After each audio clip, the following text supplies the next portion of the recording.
your way, or should I say the way that you thought that it would, like up to your expectations. And so this is why I try to utilize people's charts to teach them more about their own inner operations, what motivates and drives them, what repulses them and turns them off. Hey mama, welcome to Naturally Empowered Living, your safe space to guiding you on your unapologetic self-awakening journey to learning your energy of alignment and feeling good again. This is your weekly sanctuary to wake up from autopilot and transform the way you approach motherhood and life through the power of meditation, energetics, and root cause therapy. It's my mission to help you embody the foundations of self-love, trust, and inner connection to be unapologetic in the evolution of who you are. Here, we honor all parts of ourselves, the messy and the magic, the shadows and the light. If you are ready to get to the roots of cultivating real change, warm up that cold coffee, pop in your earbuds, and tighten that top knot, mama. Let's discover our power within together. Hello, beautifuls. Welcome back to another episode of the Naturally Empowered Living podcast. This is your host, Jenna Smith, and today I am so excited to welcome Dani Wright, also known as That Witch Next Door, onto the show here with us today. An instructor and mentor in witchcraft and astrology, she is the host of That Witch podcast and the founder of That Witch School. I love the aesthetic. Oh my gosh. Her mission is to teach real magic for real life, practical, effective spiritual practices that are useful and accessible for everyone. So I am so excited, Dani, to pass over the mic to you to just share with us about yourself, going as far back as you feel called, just to really paint a picture for us into who you are and what beautiful gifts that you bring to the world. Thank you so much, Jenna. I'm so excited to be here. This is awesome. I am very used to being podcast host, and I love getting to be podcast guest. It's also one of my favorite things to do. I love being interviewed as much as I love interviewing people myself. I've always been curious like that. Let's see here. I honestly, anytime someone asks me about my journey and how I got here anyways, it really does always go back to childhood anyways, because I was that kid that, we were supposed to stop believing in the tooth fairy, and we were supposed to stop believing in Santa, and we were supposed to stop believing our toys could come to life. And I never, ever really stopped believing in magic. And I was always that kid that was like, I know that things might not work the way that we thought they did when we were kids, but I don't necessarily means that it's not real at all. And I just always had that in me.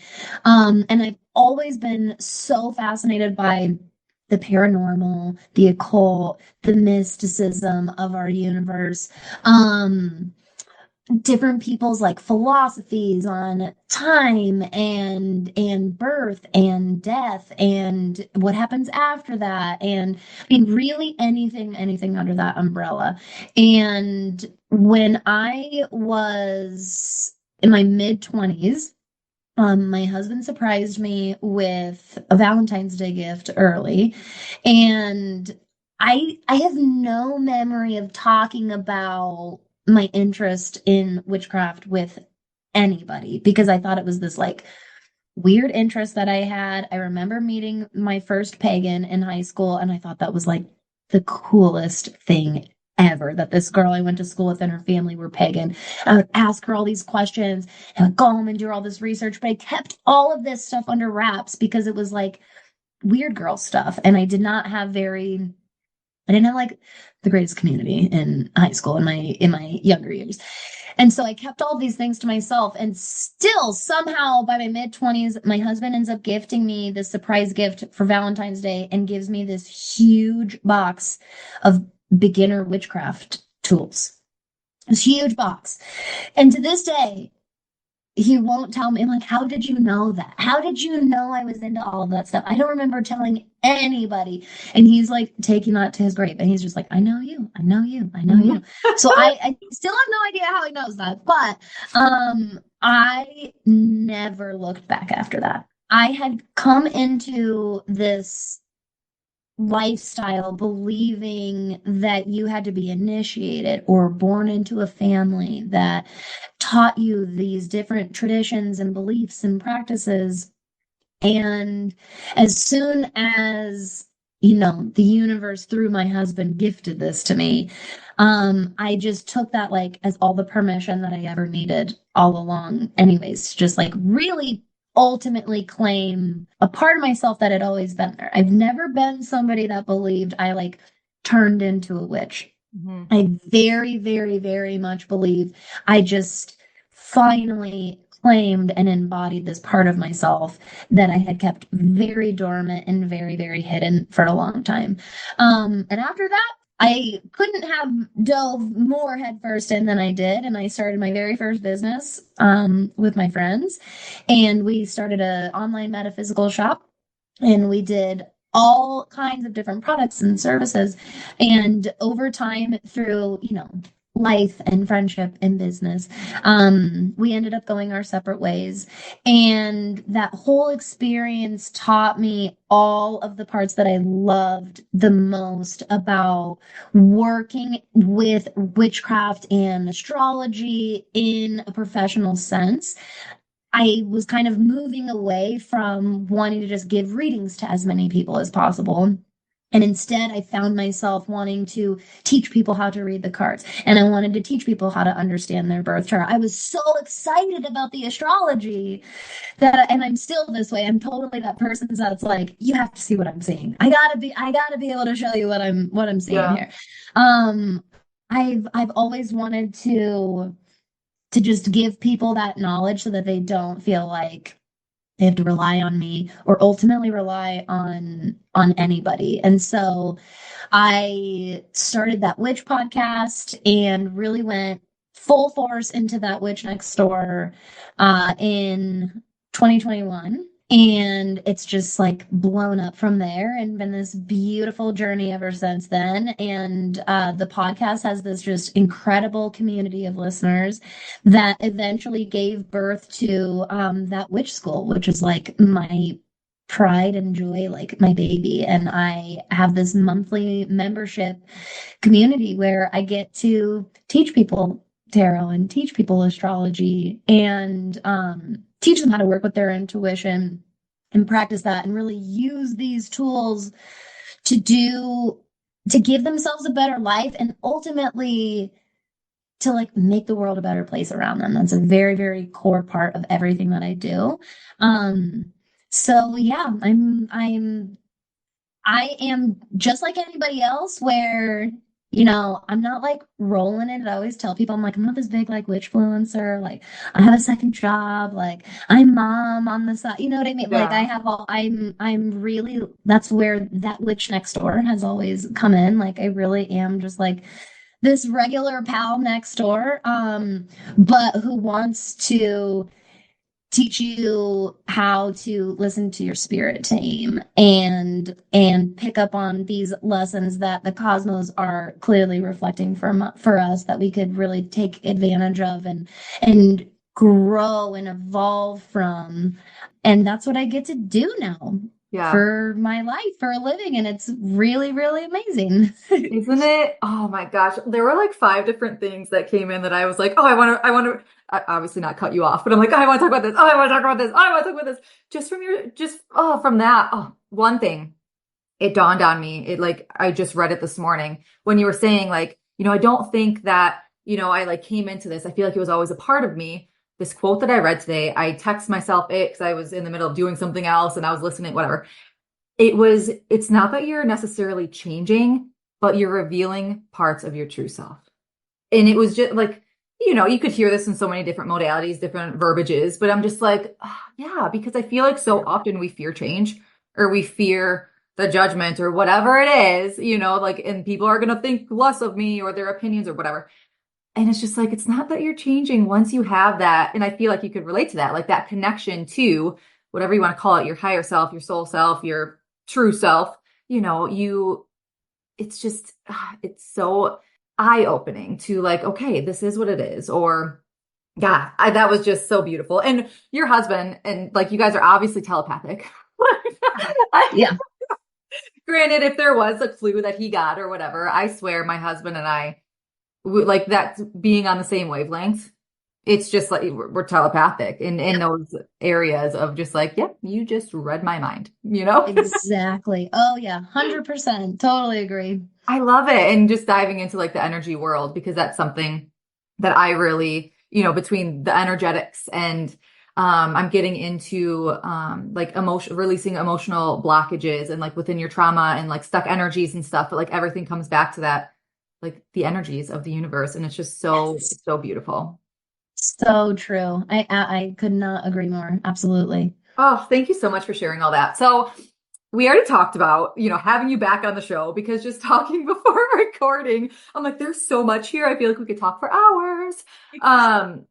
So you kind of dove in a little bit, but let's like, I want your definition, your like deep dive over the past years of what do you define like modern witchcraft in general? Like you gave beautiful clues of kind of, your beliefs and modalities and things like that, but how would you define modern witchcraft in general?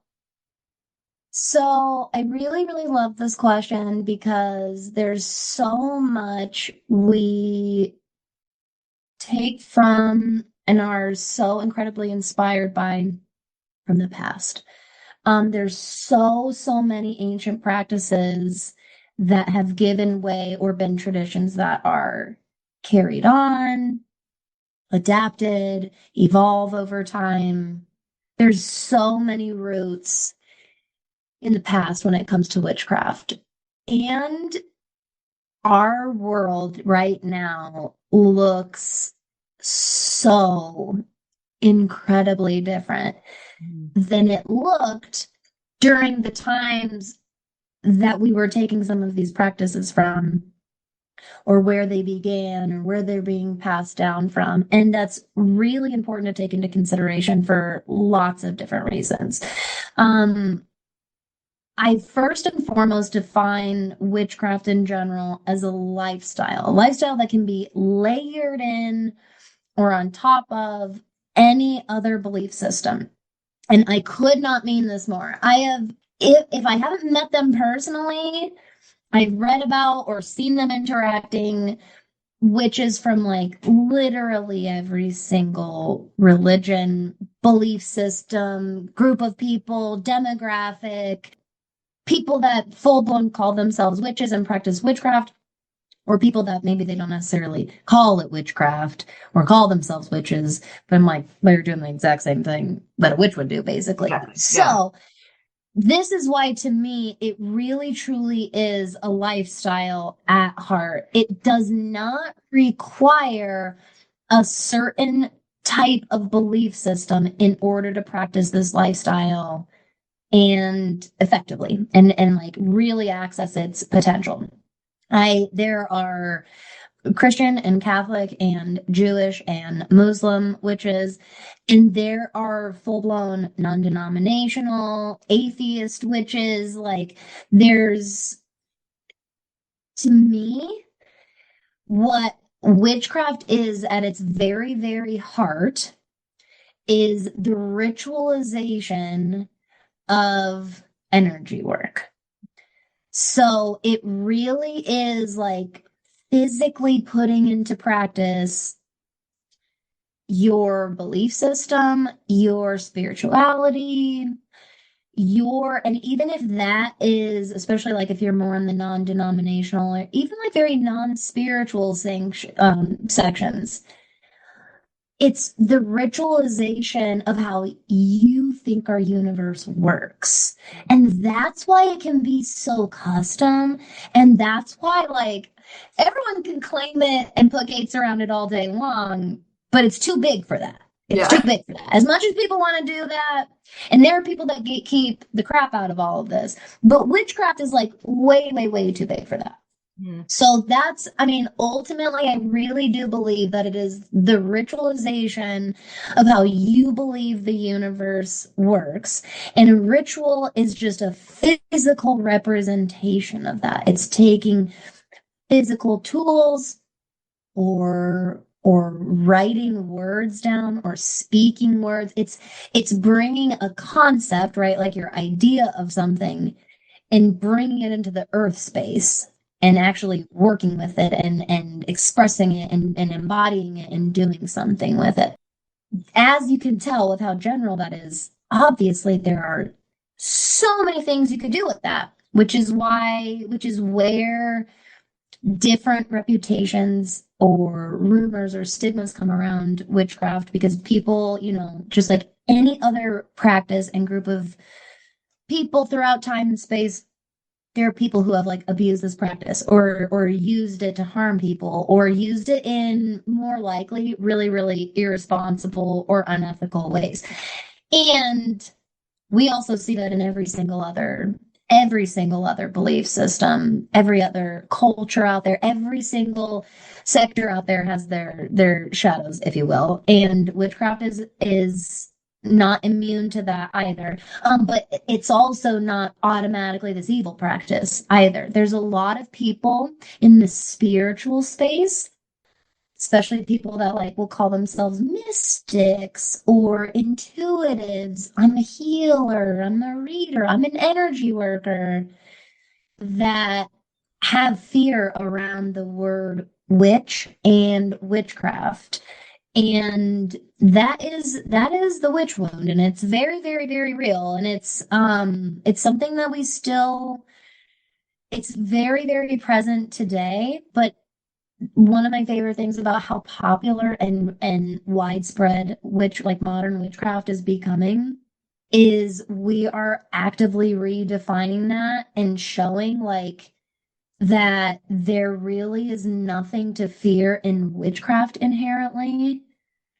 I always point out to people, this is the user, not the tool. And witchcraft is the tool. And anyone on this earth can abuse a tool and use it for harm. But really, truly, modern witchcraft is just a ritualization of how you think that the universe works.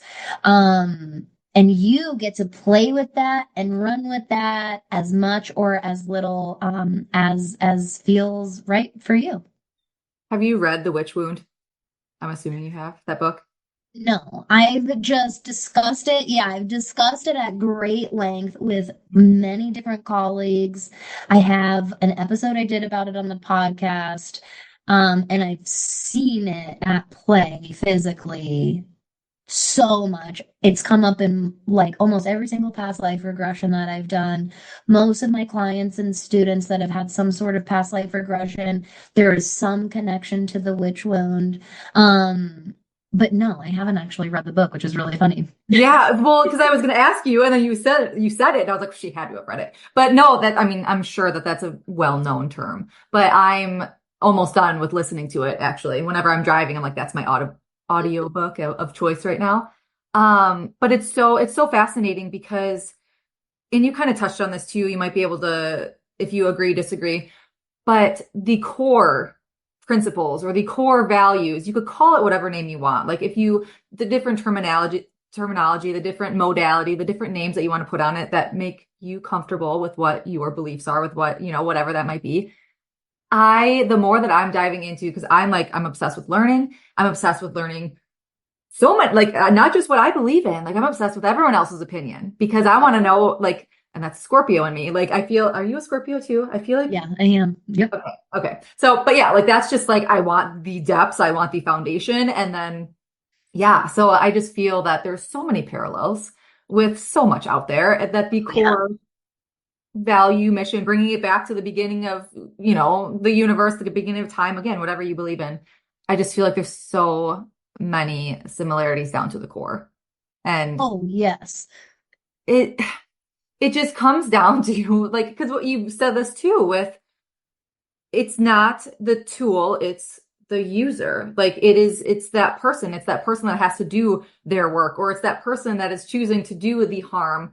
So yeah, thank you for just shining light to that, because I feel a lot of times on the show, I'm like, that probably sounds really general and I'm very vague here. However, you are your own person and you're going to have your own opinions, and you take what you want, what resonates, and then form your own belief or do your own research or learning or whatever. So exactly. Yeah, love exactly. it. Everyone for all of human history has and will continue, like people are going to use skills and talents and tools for their own like selfish gain, or more often than not, it's like emotional impulse. Most of the time that people abuse most things or take advantage of a skill or a talent they have and use it against people, they're usually emotionally charged. And it's this impulsive decision in the moment. And do people do that in spell work and witchcraft? Yeah. And I am going to be the first person to be honest with you about that. And I'm going to be the first person to point out how like humans do that no matter where they are, what they believe in, no matter what system or group they're a part of. That's our, and like you said, that's our inner work. That ultimately comes down to that person and their inner work. And it's so much more refreshing and helpful to look at different belief systems and practices with this more open mind of like, perhaps something's been used in this way, but let me approach it with curiosity because I know the intentions I'm coming here with. And just because I've heard of X, Y, and Z or a person doing this, that was their journey, that was their work that they needed to do or whatever. Because if this is a path that is calling you strongly, it's calling you for a reason. Exactly. It deserves to be looked at. Yeah. And I say this all the time, like people because I'm very like woo, like spiritual, the angel numbers and signs and, talking to deceased loved ones and like, just, yes. And if someone if they don't agree with me or whatever that might be, I'm like, but isn't it a lot easier? I don't care what you believe in. However, if it's real, if it's not real, sure. Okay, whatever. However, do you think that the mindset or the approach or the intention or like holding on to that place of love and compassion versus the fear or the judgment or the haste of like, oh, that can't be true versus what if it is? Right. It's the perspective too. And heaven forbid, I mean, because I have my beliefs, but if you don't believe what I believe, that's fine. But we're still like believing in the hope, right? That's the word I was looking for, like the hope. Sure. Yes. So yes. Oh, yeah. I love that. So well said. No, I totally agree. Was it? Because I didn't think it Yes. was. No, so well said. Absolutely agree. Mm-hmm. Yeah. So it's all in the perspective too. Okay. Because you mentioned this too. I'm kind of changing gears, but this is something that I have no idea what any of this is. Kitchen magic, elemental magic, cosmic witchcraft. You kind of said that in like the intake form, or kind of you and I talking prior to what is all that? Like tell me more. So witchcraft is this very general umbrella, like I said. And then there are all of these, it's really more of a web than anything, or a tree. And there are so many branches and sub branches and sub branches and sub branches. Many people will identify their witchcraft as like eclectic witchcraft, which is the accurate term for me because I have my hands in so many different pools. But the main pools that I have my hand in, I really, really resonate with that type of work. And really, the better term for it is that modality. It's a mode of practicing witchcraft. There are tons of them. Kitchen witchcraft is very, in its name, it's the food that we cook. It's the food that we prepare, hold in our kitchens, the energy in our kitchens. It's very, very concerned with nourishment being the modality of the magic or being the modality of a spell or intention or affirmation. Kitchen witchcraft is probably, if I had to say, yeah, I would probably say that kitchen magic is the type of witchcraft that I was practicing long before I called myself a witch or knew that that's what I was doing. We put our energy into everything we consume, and that very much goes for our food. I always tell people I'm like, just start paying attention to the way a meal hits and feels later when it was prepared or gotten in like haste and stress. versus this meal that was either, because I always tell people, like, you don't have to physically do all the cooking to do kitchen magic. Like, even just like consuming the food or even just putting it on a plate before consuming it, like we all eat. And we're eating with our hands, whether you're using utensils or not. You are doing this hand to mouth motion and you are consuming this energy. And this is where, like, some kitchen witches and some witches in general are so incredibly intentional about the type of food that they eat, for example, like where that comes from, where it's sourced, how it was sourced in the first place. You can obviously get extremely, extremely detailed. Then you have a lot of us who are, like kind of middle path walkers, try and do my best with what's available to us in Western American society, like Right. our food and all this stuff, and knowing what's in it or not. The world is arguing right now about if we're supposed to worry about the ingredients in our food or not. That's like a very big topic on social media right now. Um, either way, either way, many of us, like more middle path walkers, kitchen witches, we're in it for the food preparation. We're in it for like, I already have to eat multiple times a day. So why don't I do my magic right now? Why don't I use this as a time to connect with spirit, to connect with my higher self, to connect with my ancestors or connect with my spirit team?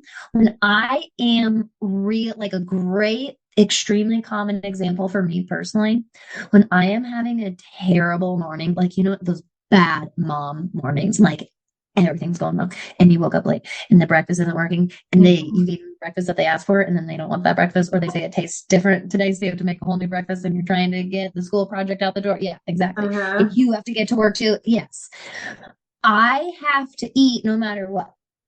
Even if I'm taking a protein shake to go, or I have the time to sit there and actually make myself some eggs and toast, I will take notice of the type of morning that I'm having, this energy that is not only swirling around me, but that I'm now contributing to because I'm so wrapped up in it.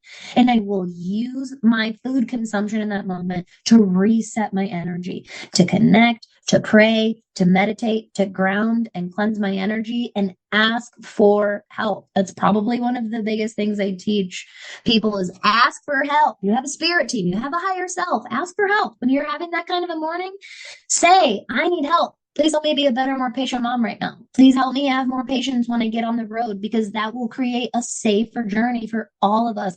If I'm in a better mindset on the road, like ask for that help. And whether it's just saying like that phrase while you're holding the protein shake, or you're cooking the eggs and you're really like trying to channel that energy through.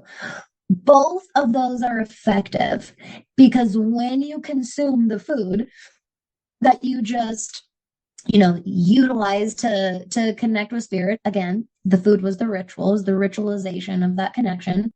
It is one of my most effective forms of magic, hands down.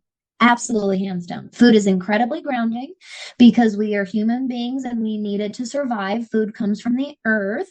And so it is this grounding experience. It helps take us out of our head and out of like our astral realms and bring us into the body, bring us into the present, like bring us into our earth form here a little bit.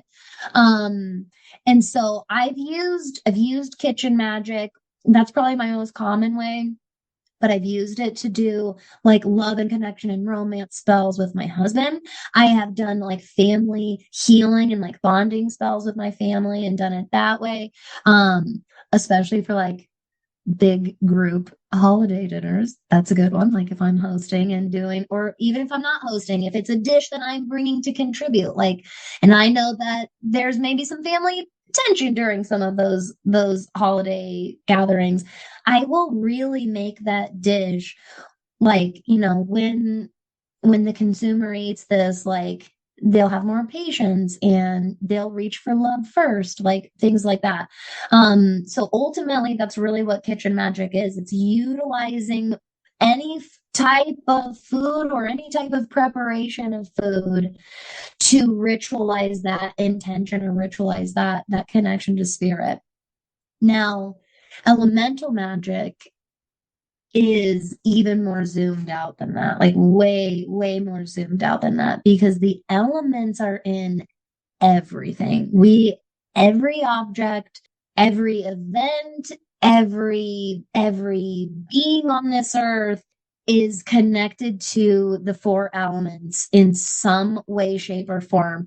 Even if you are like totally outside of witchcraft and spirituality, most people have some sort of connection on this really fundamental level to the elements, because that's how broad their like archetypal energy reaches. The elements are in and a part of everything.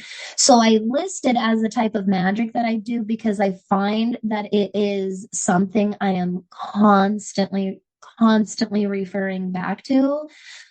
And like the best example would be like I can, because I've been doing this for so long and I really know the elemental energy so well now, I can tell when I'm like overactivated in my earth energy and I'm really needing to tap into some water and tap into some empathy. I am a Scorpio sun and Pisces moon. I have a lot of water in my chart. So usually it's the opposite. And I'm usually getting whisked away by the tides and the tsunamis of water energy. And I'm usually a person who really, really needs grounding earth energy. That's how using the elements help me the most, is I use it to be able to tell when something is overactivated or vice versa, lack thereof, and needing like that elemental medicine to give it what it needs to thrive in balance.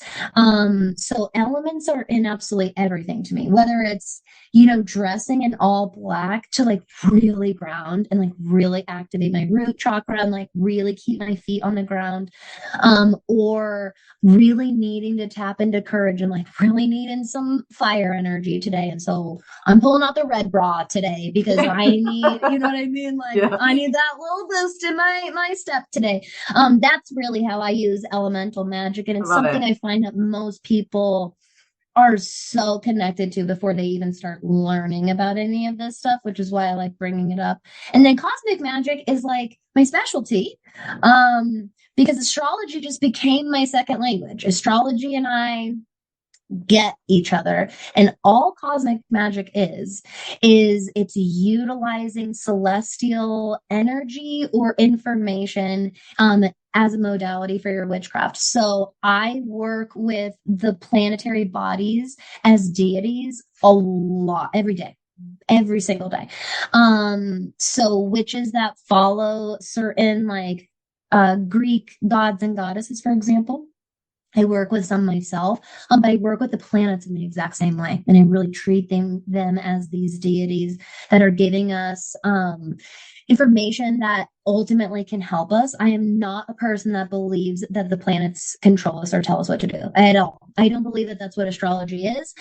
I don't even like using the word influence when we talk about like astrology forecasts and stuff. I don't like to say like that's Mercury's influence unless I'm like really using that word in a specific way. I believe that the sky body is a giant cosmic mirror that's reflecting what's going on. And I think that we are the ones doing our thing that we're doing. And that is a giant mirror just reflecting it. And we can interpret based on, which is all history is. Astrology is the same thing as studying history. It's just studying patterns. It's studying choices. It's studying behaviors and correlating those patterns and comparing and contrasting them together so that we can make more informed decisions for moving forward. That's honestly all astrology is to me. And that's how I use it. And I use it to kind of guide. That's the best way to say it. I personally use astrology to guide my intentions in my witchcraft most often. So let's say I am picking up on some like really imbalance of energy. I know that like I'm really overacted activated in my water energy and I'm really needing some grounding energy. I will go into the chart or I'll reach out to an earth connected planet, and I will, once again, I'll open up and ask. I'll ask for advice, I'll ask for insight, or I'll ask for my next steps. And I trust like the channels or the downloads that come through that. And I utilize that information to guide like tarot questions that I might pull for, or maybe the type of kitchen magic that I do that night. I personally use astrology as a guide for my ritualized magical work. So yeah, how's that? Covered. Okay, I'm gonna go backwards because that perspective of, the sky or astrology like being that mirror. Holy shit. Like I've Yeah, never it's way thought of it better. like that. Yeah, it's way better than because this is why people who are outside of this industry and community naysay us and are like, that's bullshit, that's ridiculous, astrology's a scam, all this stuff. And I'm like, yeah, you're right that anybody who tells you Mercury is making all of us do this because it's retrograde. No, no, no, no, no. When any planet goes retrograde, including Mercury, it is indicative of a time where we are fill in the blank. We're re-examining, we're redefining how we want to be, how we want to think, how we want to act, and that makes things go on the fritz. It's also a time that we're being very, very tested very often, and how we respond to certain things. So that's why we see like the typos and the technical glitches and the X reaching out to you. It's this test from the universe and your higher self. How are you going to respond to this challenge? How are you going to respond to this like mistake that happened or whatever? That's so much more helpful of a perspective to me than looking at your astrology almanac and going, oh no, Mercury retrograde's coming up. Everything's fucked. Everything's bad. And because that's what happens when Mercury goes retrograde. It's just not helpful to me. So, yes, the cosmic mirror just reflecting the time we are meant to be in and how we can uniquely choose to respond to that, that puts the power where it should be, I think. Sure. No, I love that perspective because you've probably heard or work with, you being that mirror reflected towards someone else, right? Like, okay, like what you don't like in someone else, hard truth is, that's the mirror within you that you might need to work on yourself. So that was just like a boo, like wow, that was so well said because I this is no like hidden passion of mine. Like I've always been obsessed with like horoscopes and like just growing up. And I'm going to try not to forget this because you talked about your childhood and like magic right away in the beginning. But that's something like those connections that you have, like those aha moments, like, oh my gosh, I just had this memory pop up when I was 5 years old, 8 years old. And it's like, I'm here now, like it's like that correlation of like I listened to that now, because I knew it then and then I forgot and life happened, and then you had that moment, you connected back to your intuition, soul's path, whatever. And here I am again, but I knew it then. And I just love those like aha moments, coincidence, whatever you want to call it. Oh, so okay. Now using that perspective of, the mirror, how do you work with astrology, like looking at someone's birth chart or things like that, because there is, your sun, your moon, you're right. Like there's so much. And I just started, I bought, an astrology book last year and I love it. I don't use it within my work, but I just personally love it for like myself and personal benefit and my family and stuff like that. But how do you interpret birth charts then? It is totally a case by case basis. And one of the first things on my scheduling form is what are you hoping to get out of our work today? Or what called you to get a reading at this time? And then I also always ask, like, specifically what's been challenging you lately? Where are the blockages? Where are the challenges and the hardships? Let's go right to there. Because you could do just about anything you wanted with an astrology chart. It's wild. You think that there's a ton of branches in witchcraft, the same goes for astrology. Mm-hmm. Not only are there many different types of astrology and systems, within each of those types of astrology, they also have their own systems and branches and types that you can use. And it's used in so many different ways. There's medical astrology, psychology astrology. There is horary astrology, which are people that literally track things down to like minutes, if not, or to days, if not hours and minutes to advise people when to make certain decisions or to like make a move on a certain thing.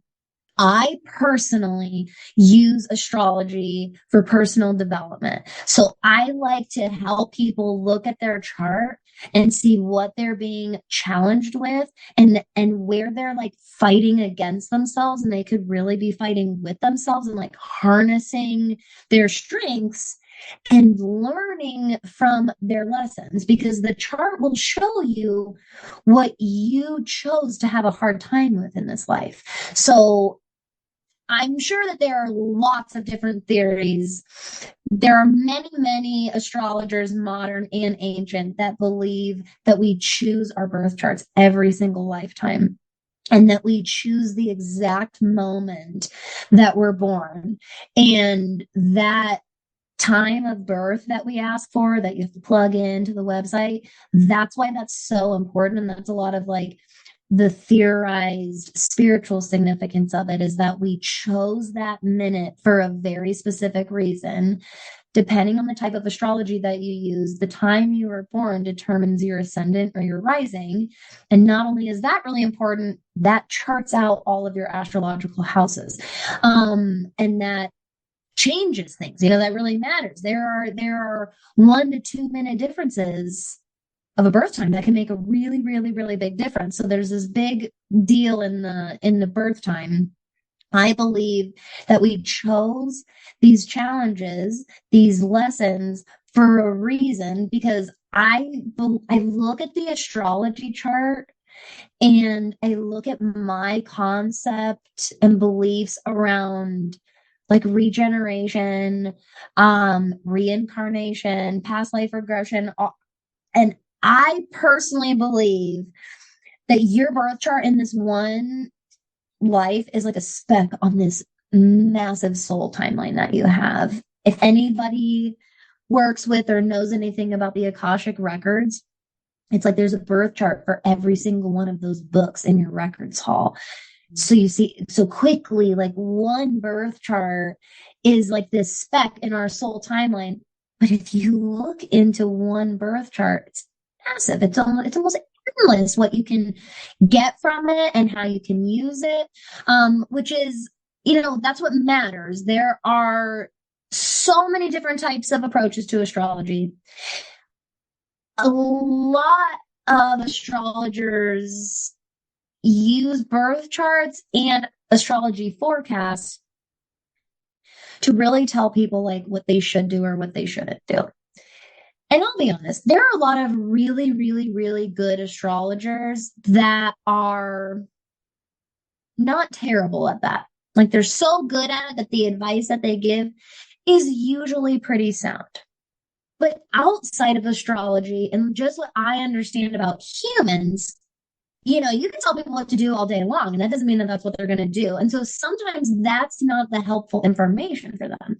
And sometimes it's more helpful to point out, I know that this is hard for you. And instead of me saying, oh, you should totally avoid stuff like that because this is a really hard thing for you, I am like the first person to tell you to turn in towards those things. And I've credited this for a really, really, really long time to the fact that I came into the astrology world through the witchcraft door. And there are many astrologers who went into the astrology door first and then found energy work and mysticism and ritualizing their belief system after. And there is a very, very, very big difference. This is where you're going to see people, if they're coming in through the astrology door first, this is where you're going to hear pieces of information like don't sign a contract during Mercury retrograde. Don't do magic and set your crystals out during an eclipse. There's all these like rules when a planet's retrograde and an eclipse is happening, when the moon is transiting a certain house in your natal chart, you should never do this. Not only is that wildly like unrealistic, there are just times that I am going to have to sign a contract and it's going to be in the middle of Mercury Stop retrograde. making it so fucking complicated. Yes. Yeah. Yes. Exactly. I can't, where is astrology helping me? Because that starts feeling like it's hindering me.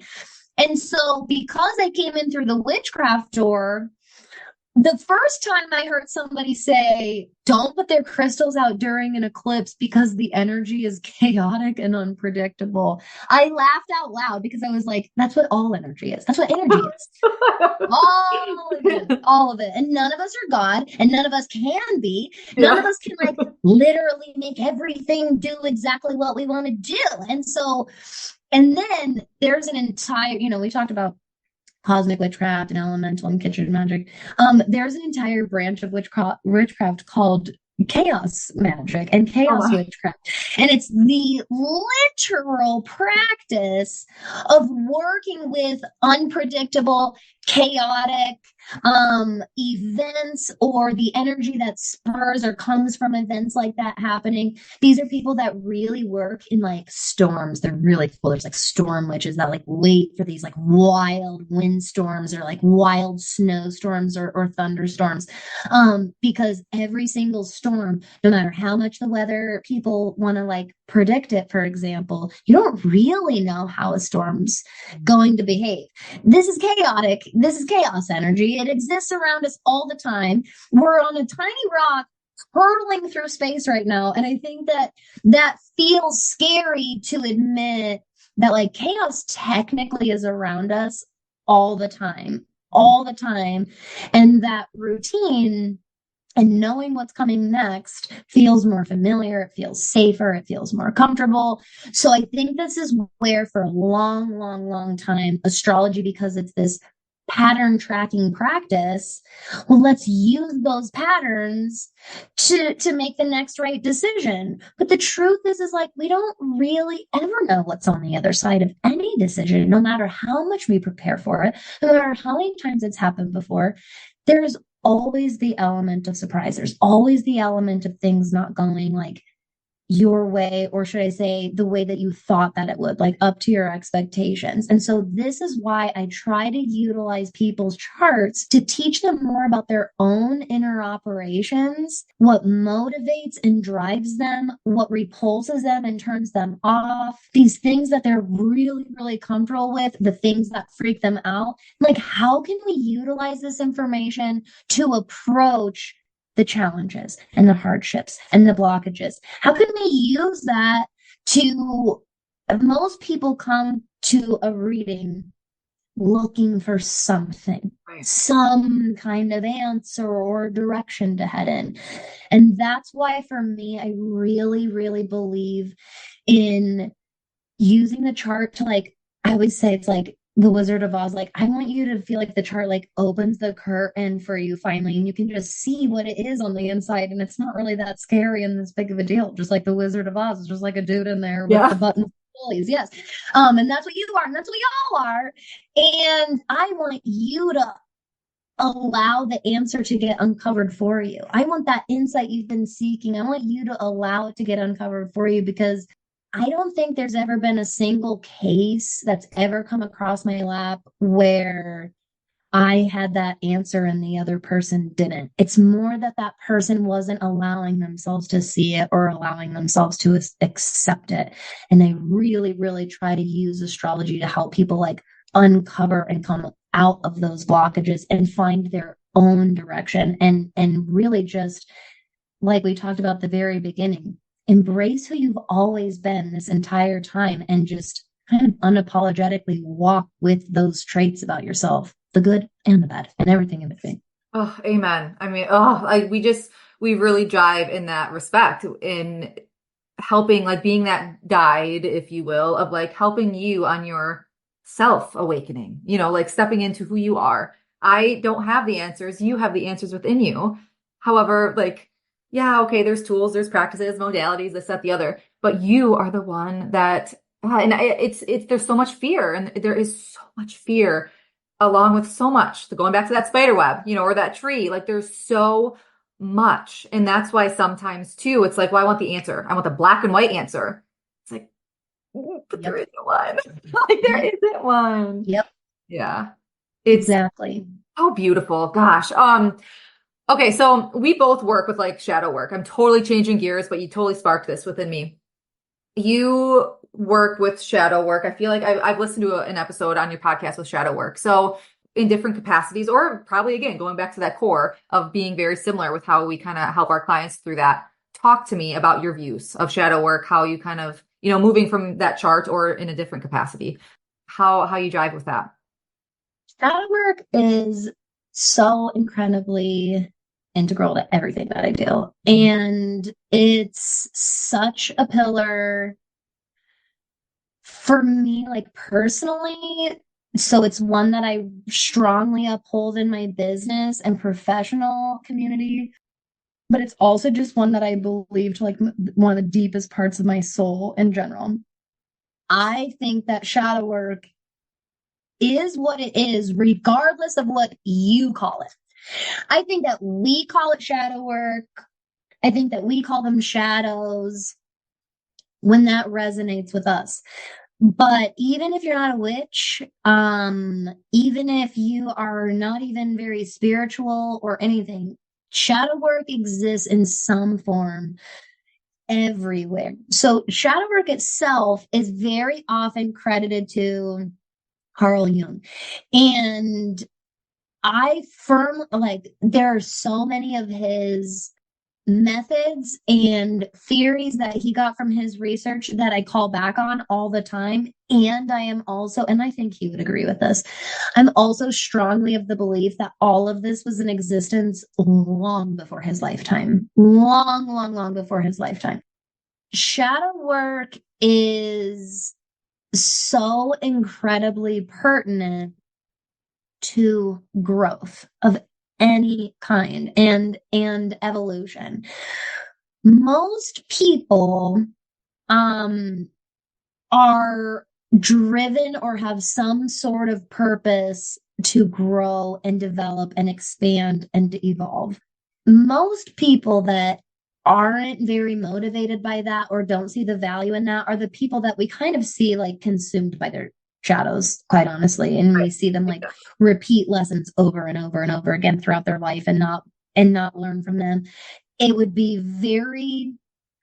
probably be pretty accurate to say that if someone's acting that way in this one life, they've been acting that way in many lives. And again, I always try to like zoom it out. This is one life where you get these opportunities to learn and grow from. And very, very often the specific lessons and hardships and challenges or shadows that we face in this life are often so rooted to other lives that we've lived, as well as the generations that come before us. I really believe that every single generation, I believe that all human children that are born volunteer to be these little teachers. I really believe that we can learn so much from kids when we pay attention to them. But yeah, it's so true, though. It's so true. Yeah. It's so true. And if you are a parent, this is why you feel it to your core, because you kind of already expected that based on like what you hear parents tell you and stuff. But then you have this thing, and they are this, talk about mirrors, and they are this undeniable mirror for you. And you're like, huh, didn't realize that about myself. Oh, didn't realize that about myself. And it's undeniable. And the people that refuse to see their children that way, I mean, I'm just going to be blunt about it, are usually really shitty parents, quite honestly. If you know what I mean? Like anyone that devalues their kid enough and thinks that their kid can't teach them anything about themselves, like you're not leaning into parenting, quite honestly. That's just the truth. Because I really do believe, and honestly, anyone listening to this podcast probably doesn't fall into that category, because we're all here like so like concerned with that growth and doing better and giving better. And we have this natural instinct to do that for our children. And the best way that we can do that is listen to them and let them be these little teachers.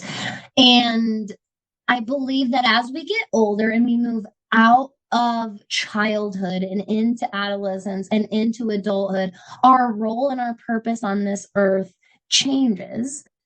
But I really, really, really believe that when we are born here, we are bringing with us this huge bag of experience from other lives that we've lived. And that is all connected to why we chose this life, the time that we chose it. Like I said, you chose to be confronted with certain types of experiences in this life so that you could learn from them. If there is one piece of evidence that our universe shows us through so many different pieces, like seriously, so many different pieces of evidence all across the world, all across our solar system and our universe, it's that we are this like learning ecosystem. Everything is constantly learning, everything's constantly improving. Like it's all of it set up that way. So it would not be far off at all to assume that that's the whole point of Earth life in the first place. Is another form of learning. It's another Earth form of school. Yeah. experience. Yeah. Yes, exactly. Mhm. And anyone will tell you, teacher, parent, caregiver, childcare provider, anybody that works in that dynamic, like adult to child, will tell you that kids learn better through experience than whatever. You could tell them all day long what to do. You can give them the instructions. You can tell them X is going to happen if they do what, like, and they're still going to do it for themselves. Well, we're all like that. It's not just kids. Every single human is like that. And we learn the best through experiences. These experiences, every single one of us chooses to move through them in different ways for different reasons. And when we cope with those experiences in a negative way, or we interpret them and like actualize them and solidify them in our memory in a really negative way, these shadows are born. These parts of ourselves that we can feel really ashamed of or embarrassed of, or we think we have to hide away. They can even be the parts of ourselves that we really hate about ourselves. It's not just bad stuff, if you will, that happened to us. It's also like our mistakes, like the things we're really not proud of the fact that we did. Carl Jung proposed that all of this was basically for a reason, and that the whole purpose of it was to experience true whole self actualization, or the true acceptance of our light and our dark aspects within ourselves. And that so long as we continue to demonize and oppress and suppress the dark parts or the shadows, the longer they will continue coping in more and more negative ways, and they'll actually remain unconsciously in our driver's seat. This is a longer term way of saying a projection. When we talk about people projecting, that's what a projection is. It's these unhealed parts of yourself that you don't even usually realize are lashing out and saying something or making certain decisions for you. And that's why the first step in shadow work is the awareness step. Looking at the shadows, bringing them out into light, not hiding them away anymore. These things that happened to you, or these things that you did or chose to do, or these traits about yourself, and really bringing them out into the light. And the next step in that is processing through them. How does that make you feel? What did you think about that? The natural processing, very important part of our learning experience as human beings, is that processing portion. And then the next step after that is the affirmation or acceptance or validation stage, where you're like, okay, this happened to me, or okay, I did this thing, and I can still love myself, and I can still choose to be growing, and that's where shadow work is not this binary system. Oh, there's these parts about me, get them away, only embody what I deem the good parts. And instead, it's this beautiful, complex self-acceptance process of I can be both. I can be messy and imperfect and have fucked up so badly. And maybe, just maybe, it's a part of why I am who I am now. It's a part of why I make the new decisions that I make now. This is really hard and dicey around, like, especially like trauma and tragedy that we've experienced, for sure. We get like really nuanced and really dicey here, but you will find that most people find the most liberation from those old wounds and traumas when they find their own version of acceptance and say, this happened to me and I choose to, be better for it or do better or give better.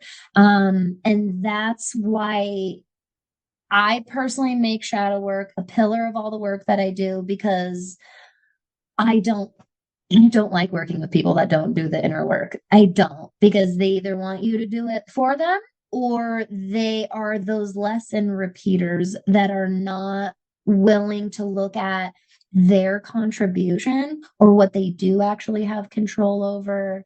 And this is why when I started the school and I started the podcast, why I make it such a fundamental piece of all the work that I do, because I don't personally believe that you can really tap into the full potential of your magic if you don't do shadow work. And shadow work's just personal development work, for another term. Sure. No, you said that so beautifully. And I'm picturing, throwing over the bag and, you're hiking in onto, into Earth School. And because I agree with everything that you said. And it just makes life so fun. And fun, again, like bringing in like the trauma or like the tragedy. Okay, of course, like there are these delicate aspects. However, like you worded it so beautifully, because it still comes with self-awareness. It still comes with the self-actualization of, this is who I am and what I am a part of and what is a part of me.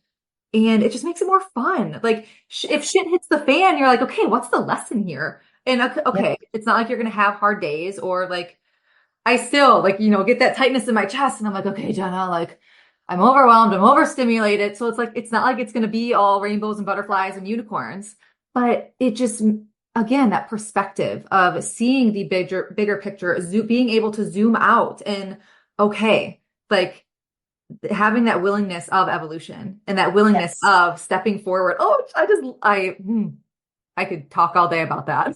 I love Oh, yeah. it. Oh my gosh. Thank you so much. Okay. So tell us about That Witch School. Tell us where we could find you. This conversation has been so amazing. Tell us more about you and where to find you. Absolutely.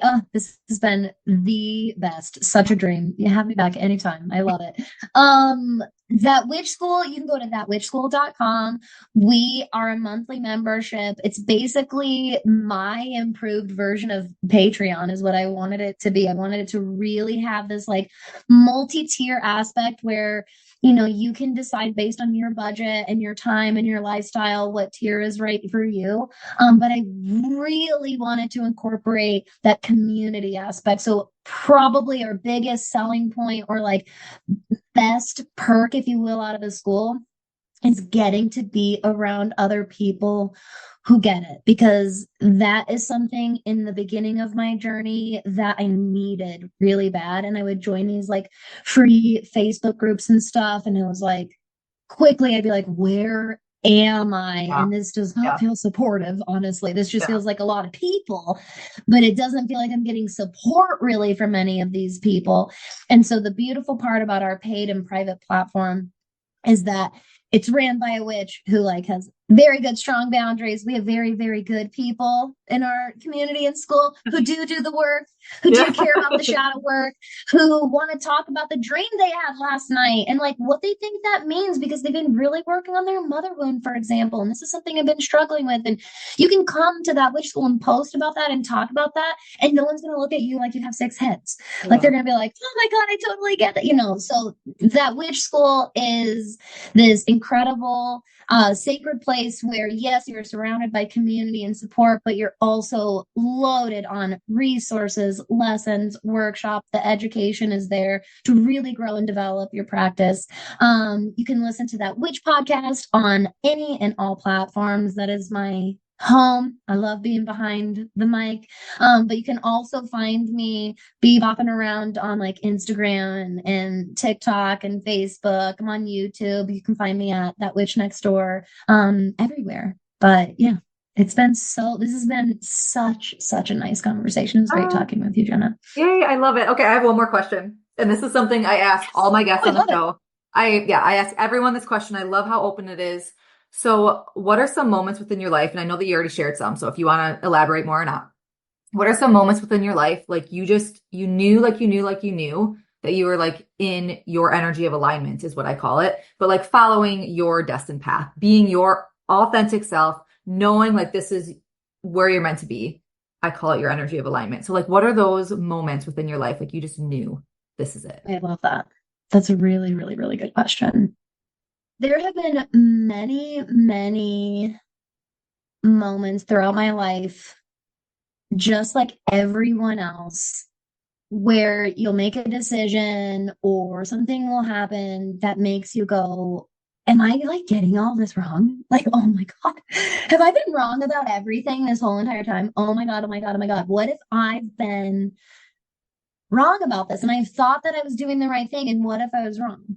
And like, without literally ever skipping a beat, I have always been given these moments of affirmation and confirmation from the universe or my guides or, my higher self that I'm right where I'm supposed to be. And like, even that doubt that I'm experiencing, I'm supposed to be experiencing that doubt.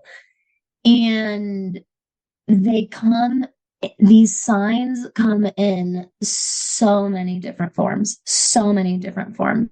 I'm a big numbers person too. It'll come up in numbers that like, no way, there's no way that that could have been right then, that those numbers right there that I never would have looked up, but I happened to need to look up at this specific time because of the like little things like that. Animals bring those messages to me a lot, like very, very odd, specific and significant animal behavior at those certain times.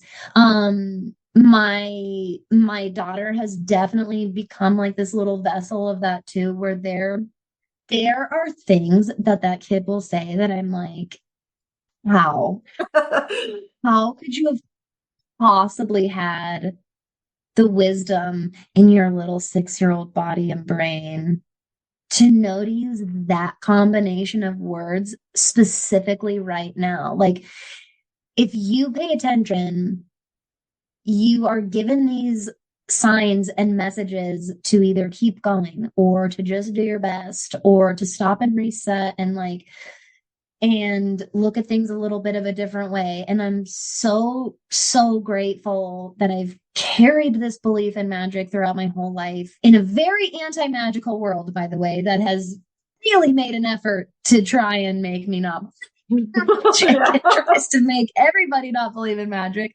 And I'm so grateful that I deep down was like, oh, but what if it is real? But what if it might not be, but like, what if it is? Because I honestly believe that because of that little teeny tiny seed part of myself, no matter how small it is, it's what's been the thing that has made me look up at the clock in that moment or look over and see the hawk doing this dive, or you know what I mean, or turn and be able to actually hear my daughter say that and know that it is like this almost direct message from my grandmother who died when I was 14. I'm like, I don't know how a kid 2 generations later who didn't even meet this woman can like throw her wisdom on me in the middle of chaos like that. And I really, really believe that it's those moments. And if it's one thing that I have told the universe multiple times, I promise if you keep sending them, I'll keep listening. I promise I'll always, always, always. I do that too. I will keep listening. Exactly. Yeah. Those are definitely the times I feel the most like grand, divine, energetic alignment for myself. Absolutely. I love it. Thank you so much for sharing. Yes. I always get tears in my eyes listening, regardless, because again, it could take so many different avenues. But do you keep like a journal or like anything to jot down like your synchronicities or the angel sign? But isn't it like the best to look back at them and like to read them? And I'm just like, because you have like there's those pillars, right? But yeah, there's just those moments to where when I was really started this spiritual awakening, if you will, and like going through that spiritual warfare, if that's what you call it, but like waking up at the 3:15 every single morning, whole family's up, moments like that to where it's like, nope, I choose love. Like, nope, God, you got me. Like, oh, yeah, it's so beautiful. And again, it goes back to that perspective of believe what you want, but it's amazing to have, call it optimism, call it. Exactly. Yeah. That's what I tell people all the time. You could think it's total bullshit and it's still working for me. Yeah. It's also still getting my intentions in what most of us would agree is the right place, right? So Exactly. even if it all really is total bullshit, is it that bad? I know. Also, I just don't think it is. Exactly. I know, right? Oh gosh, thank you so much for being here. I cannot wait to share this episode to our listeners, everything that we discussed, everywhere that you can find Dani. It will be linked in the show notes below. Thank you so much again, Dani, for being here with us today. Thank you. This was such a fun conversation. I'm so grateful. I love it. Until next week, as always, simply be you. You have everything inside of you to learn your energy of alignment and be unapologetic in who you are. We are sending our love and light. Did you find this episode relatable or empowering? Please remember the video. Yay. Thank you for spending this sacred time with me on Naturally Empowered Living. I pray this episode has brought you a step closer to tuning into your energy of alignment. And if it has, please consider leaving a written review sharing how this show has impacted you. Your feedback truly lights me up and helps other moms find their way to this community. And if it feels right, please share this episode with another mom who might be struggling to remind her that she's never alone. Be sure to check the show notes for more ways to connect and explore how we could work together to reclaim your power and deepen your relationship within. Thank you. I appreciate all you are and all you do.